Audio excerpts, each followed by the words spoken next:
Good day everyone and welcome back again to Mommy Guiding. For those who are new to my channel, I am Mommy Lala and today we are going to be featuring another wonderful place here in just very near the Metro. So summer is fast approaching and I know you guys are looking for that, summer getaway that won't break the bank but at the same time, it's just a few hours away from the Metro. This is actually located in Makiling, just about 2.5 hours to 3 hours away from Metro Manila. Okay, of course, joining me is the amazing owner of the beautiful resort here called Homesque Resort. Okay, without further ado, let's welcome Miss Vange. Hi, Vange. Hi everyone. Hi Lala. Thank you so much, first and foremost, Vange, for inviting me over. For those who don't know, Vange is actually a high school batchmate of mine. So this is actually more than just an interview. It's really like a reunion, and I'm so blessed that Vange and her husband actually has allowed us to be able to go here and show you each and every part of this amazing resort. But first and foremost, Vange, why the name? What's the history behind the name? Because it's very unique, guys. It's very unique. Yeah, so Homesque actually started as a group chat for the family. So the way we communicate with the kids right now, I have 3 children. I have 2 daughters and 1 son. So the way we communicate with our kids is we have a group chat called Homesque. So Homesque is like home and Esquejo, our surname, put together. Right? So, and then, so a lot of people actually mispronounce. Some call it homesque, some call it homeski. So it's okay, but for us we call it Homesque because we want people really, the inspiration of Homesque is really to make people feel at home, right, with the place. So like arabesque or Homesque, so that's how it's pronounced. Exactly. So now, guys, Homesque, all right? So where can, first and foremost, where can they find, okay, Homesque, like in the socials? So we have Instagram account, we have Facebook account, and what else? So it's available in ways. You can find it in Google Maps. Wow. Right? Even the photos of the resort, so that people won't get lost finding it, right? So, Exactly. Yeah. So there you go. Thank you so much. So guys, we are going to be putting actually all the links to their socials and how to contact them, how to make the reservations are actually in the description of this video. So don't forget to go to the description and get into that link. All right, so Vange, continue natin. So when did you open?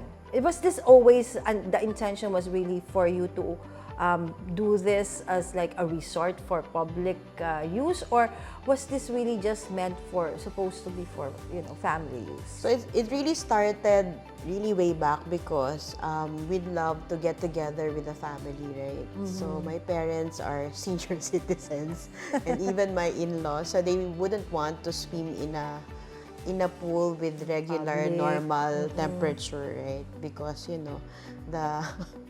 the dual citizens would like to would like to avoid the cold water. So, I'm not yet a dual citizen, but I yeah, feel I know, them. but I feel them also, right? So Exactly. every so often, we'd rent out here. We'd go to Pansol. We actually have tried several resorts here in Pansol, and we really like it a lot. And to the point that when we were, I was talking to my husband, and if we like it so much, then why don't we find a resort or probably a place that we can build on our own, and then we can design it according to the requirements. I mean, to the needs of the family.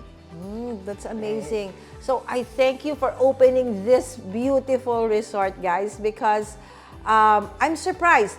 Guys, going here, normally before in the past, when you go to Pansol, you know where Pansol is, where all the hot spring, what do you call this, public places are? The traffic is horrible. But one thing I liked about this place, on top of course, the amazing place in itself, is that after you exit from Turbina, is it Turbina exit in SLEX? It's just, you know, a few minutes away. It's like maybe 7 minutes from there. And you go through that is it Greenfield? Yeah, Ayala Greenfield. Ayala There's Greenfield. a Bukal Bypass Road. Oh my, that was like amazing. But, so it's like expecting, okay, from this point, I know I'm gonna get stuck in traffic, but lo and behold, it's like, you know, go green and go all the way through. But then I was surprised that entering, of course, you can use Waze or Google Maps. So they said, turn right here. It's kind of like, it's not a main road, right? So when you enter, so I was, you know, happily surprised that upon entering, just a few minutes, right, you would see to your right, okay, the entrance to this amazing place. It's called Laguna Hills, Yes, right? yes. Yeah, so it's easy to actually navigate and go through here. And then upon entering, you know, the guards are very polite. So they would ask you, so where are you going? So when you say that you're going here, they easily, okay, do you know how to go there? Somebody said yes. So they immediately, you know, let us in. And it's so easy. Just go straight past that small bridge to your right. And then the turnabout, it's like before the end, right? That's it. And then, of course, you will see it from their Facebook page and their other socials, what the facade looks like.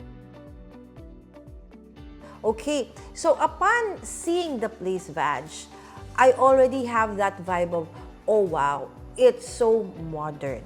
Have you, it's like when you say resort feels, right? But it felt like, I like this because it's a resort. But yet, normally when you say resort, it's not really, you know, that modern look. But why did you choose that look? We wanted actually a design that's not dated. So we want it to be a little bit classic, a little bit minimalist, but people would still feel comfortable and at home. So on top of having, you know, so many rooms, Vange, you also have, you know, other than the, you know, the rooms for you to sleep in and relax, there are other places as well in this, as you said, right? The land footprint maybe for some is not as big as others, but when I am here, and it's like, I don't feel that it's just that. I feel it's much, much bigger. So what can we talk about the other things that they can actually do or find here in Homesque? Right. So this is actually a 4-story building, right? And 4-story because from outside you will see a 3-story facility, but it also has a basement. So the basement has a soon-to-be man cave or a play area for kids. So we're still thinking about how to go about designing the basement. But within the basement also is a play area where you can have darts, and we have a billiard table that you can convert to air hockey or table tennis or simply a dining table or a drinking table with friends, right? So that's one. And then, of course, we have a big dining area that can accommodate everybody. We have a pool. There's a shallow area for the kids. And then, of course, the standard 5 feet deep pool. And then we have a living area. At the second floor, we also have a TV room where you can, you know, people can also sleep in together. Like imagine a sleepover with friends, and then you can just put the mattresses there while There's watching. Even that I mean, movie binging and stuff, right? Yes, so, and there's this big, like a pillow in the middle. Bean bag. Oh, the biggest bean bag that you know that can accommodate like it's like 3 one people, family right? can be there, right? So it's actually one of my favorite places here also.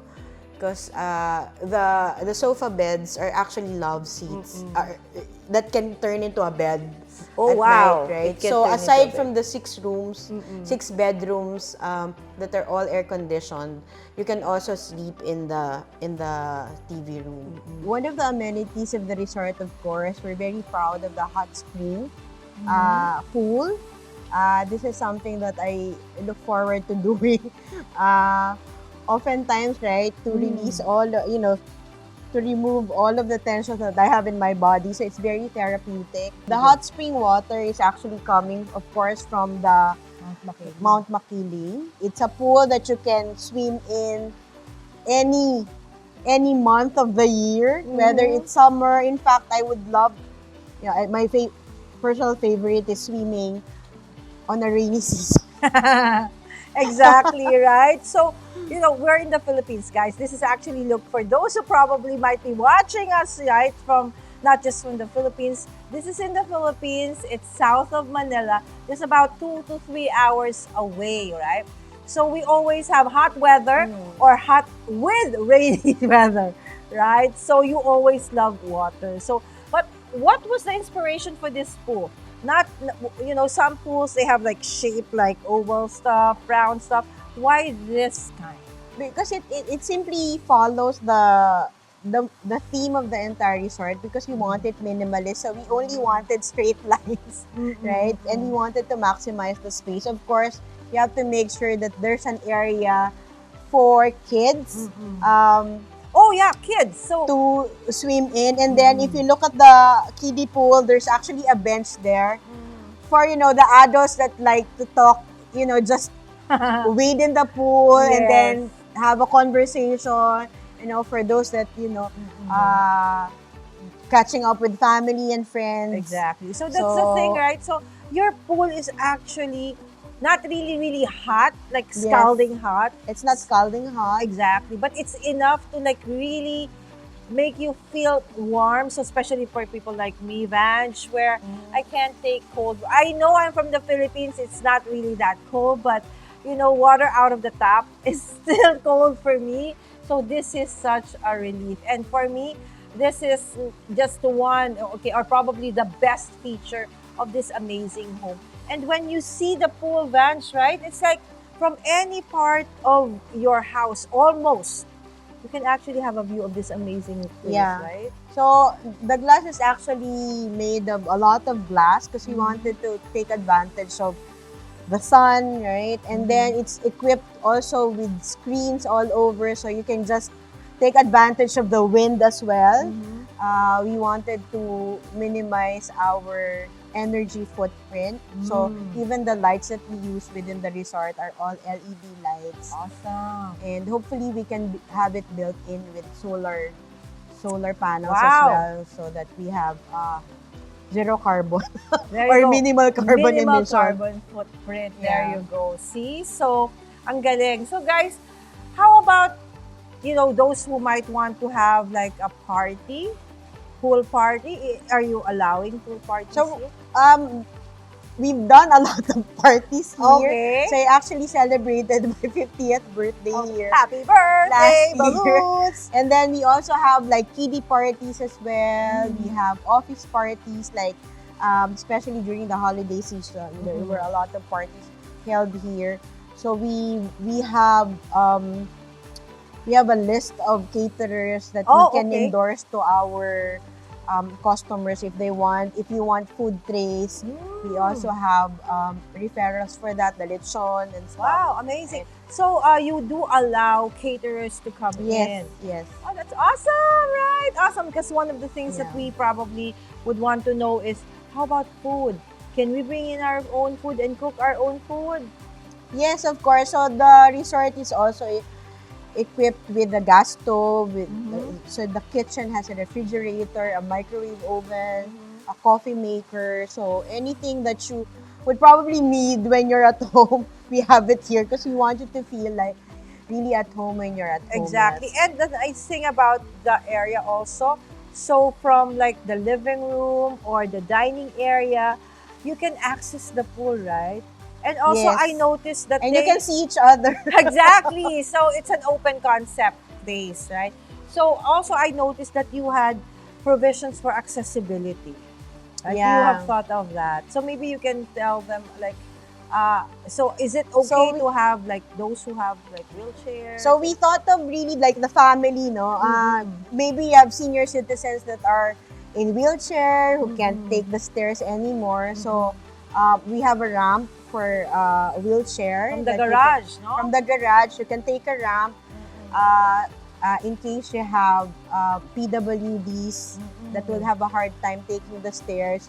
We made sure that we have a room in the ground floor. And accessibility also to the pool itself. Yes. Right? Not just to the rooms, but to the pool. And also that's why you have several like entertainment centers, right? Yes. So there's one at the ground floor.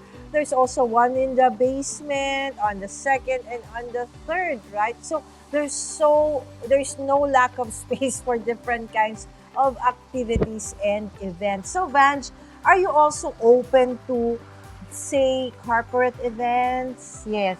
Like what I said earlier, no, we had corporate parties here, but we also had occasions where they did planning sessions here. So probably one of the differentiators that we have in the resort is our ground floor is actually air conditioned. So you can close all the glass doors so that you can enclose the entire area. And on a hot summer, if you want the temperature of an you aircon don't want facility, to do you the can pool do that. anymore, Right? no? So you Yes. can go inside. And inside, I noticed that you have, beside the dining area, a big space still between going up the stairs, right? And the Yeah, dining area. if in case you have like friends who'd like to dance or sing, so there's an open space here.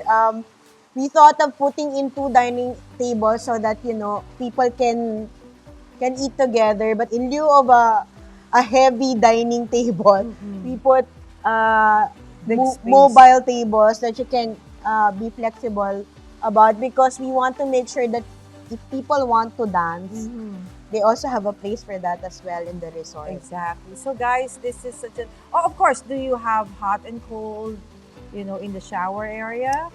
We don't, to be honest. But the supply of the water in the shower can actually be mixed. So if you want a combination of Calamba water, district water, Okay. and Because hot guys, spring water. Mommy Lala, remember this is actually, diba, a hot springs. Yes. So you don't actually need, hot water. It's just you gotta mix it. Okay. So you just need to tell the caretaker that we'd like the water to be mixed, so that it's, because for some, after a hot swim, they really appreciate cold water Yeah, sometimes, in the shower. right? So it really depends. So Okay. So that's just nice need that you to- can, and then let's talk about bathrooms. I'm very specific with the bathrooms, guys. So with 35 people, okay, you can accommodate 35 people. How about the bathrooms? How will you fit like 35 people? in, So, yes. we have 6 rooms. All the 6 rooms have their own toilet and bath. Awesome. And then, so total number of bathrooms in the resort is actually 8. So, Wow. 6 in the 8. bedrooms, and Yeah. then the, Okay. 2 Are those half common. baths? Full baths? A full. All right. Full. All right. So all the 8 bathrooms actually are full baths. And I think I recognize that most of them actually, almost all the rooms, except for one, I think have... So the Its the own- barkada room that we call it the barkada room because it has several beds, like bunk beds. The bathroom is outside the room, but you can consider it like exclusive for that room because the rest of the bedrooms have their own. Okay, so there you go. So there is no lack. Okay, so maybe they are thinking, Yeah. 35 people. How do we go to the bathroom? How do we take showers and all those stuff? There is a lot, guys. So don't worry, all right? So this is really an amazing place for events, okay? Especially medium to a little bit of a big size, right? But also if you want to still, go to a place where you will have privacy, but at the same time, all the amenities, right? So this is still a perfect venue. So Vange, how do they get in touch with you? How do they actually book this place? So we're available we have a page in Facebook that they can go to. So from there, they just need to send us a message there. Okay. And definitely somebody will reply to you All right. and accommodate all your So inquiries. all inquiries through your Facebook page. Okay, so PM is key. Actually, the link is, it's scrolling right now. And also, you can find that in the description of this video. All right, although I know you're so excited because of the videos and of course the interview that we did with Vange today. And if you are wanting to book this place, it is actually, almost summer season. So I'm definite that it's gonna be difficult for you to book it in the next coming weeks. So better head on to their FB page and book it. Again, for any questions, inquiries, just PM is key. Message them on their Facebook page. Again, Vange, thank you so much for joining us today. And guys, okay, it's time for us to, finally enjoy the amenities of this beautiful place. Again, don't forget to subscribe if you are not yet subscribed to our channel, and consider also hitting that notification bell so you do get notified whenever we have a new video or go live. With that, thank you so much. See you on the next video. Bye!